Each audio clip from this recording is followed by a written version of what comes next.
Welcome back, students, in the second part of chapter Breathing and Exchange of Gases. Now let's learn about the mechanism of breathing. Breathing. It involves two processes, inspiration and expiration. Inspiration is active intake of air from the atmosphere into lungs, whereas expiration is passive expelling of air from lungs.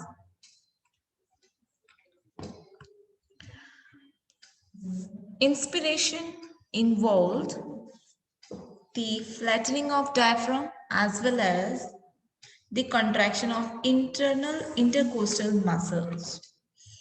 Then, the flattening of diaphragm leads to increase in the vertical volume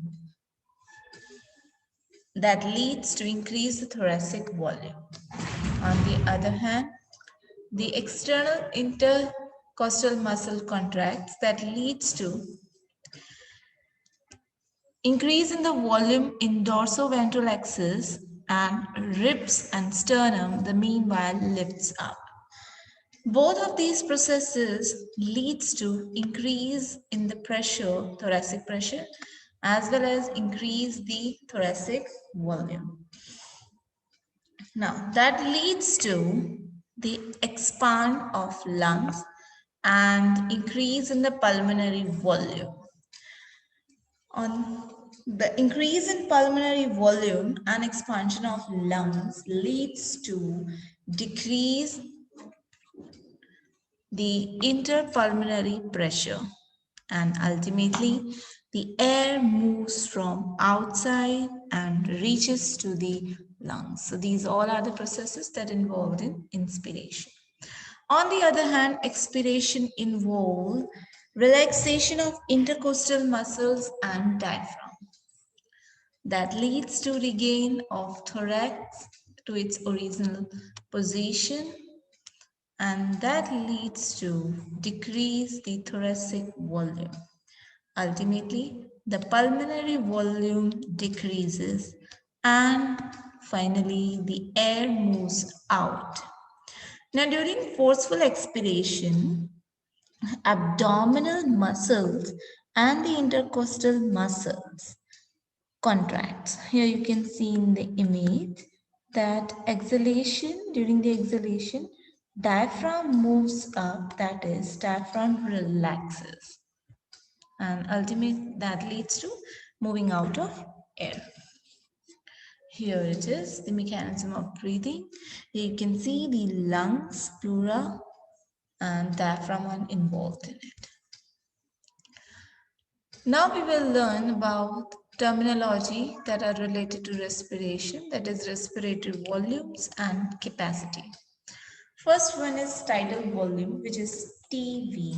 Then we will learn inspiratory reserve volume or complemental air. Then expiratory reserve volume, ERV, residual volume, which is RV, inspiratory capacity, which is IC, expiratory capacity, which is EC, functional residual capacity, FRC, vital capacity, VC, and finally the total lung capacity, that is TLC. So let's learn the respiratory volumes and the capacity. Number one is tidal volume. TV. It's a volume of air which is inspired or expired during a normal respiration, and it is about 500 ml, that is 6,000 to 8,000 ml per minute. Then comes inspiratory reserve volume, that is IRV or complemental air, which is additional volume of air that can inspire by forceful inspiration, and the volume it is around 2,500 to 3,000 ml. Then come expiratory reserve volume, which is ERV or supplemental volume, supplemental air. This is additional volume of air that can expire by a forceful expiration, and it is about 1,000 to 1,100 ml. Residual volume, which is RV. It's a volume of air that remains in lungs after forceful expiration. It is 1,100 to 1,200 ml. Then it comes inspiratory capacity, that is IC. And it is total volume of air inspired after a normal expiration. That is TV plus IRV. It is around 3000 to 3500 ml. Then comes expiratory capacity, which is total volume of air expired after a normal inspiration, which is TV plus ERV. It is 1500 to 1600 ml. Then comes the functional residual capacity, which is volume of air remaining in the lungs after a normal expiration, which is ERV plus RV, and the value is 2100 to 2300 ml. And finally, it is vital capacity, which is volume of air that can breathe in after a forced expiration, or volume of air that can breathe out after a forced inspiration, which is ERV plus TV plus IRV, and that is the value is 3500 to 4500 ml. And finally, total lung capacity. It is a total volume of air in the lungs after a maximum inspiration, that is RV plus ERV plus TV plus IRV, or VC plus RV. And the total lung capacity is 5000 to 6000 ml. So that was it about the respiratory volumes and capacity. The part of respiratory tract, that is from nostrils to the terminal bronchi, it doesn't involve in gaseous exchange, and that's why that space is known as dead space. And the dead air volume which is present in this dead space is about 150 ml.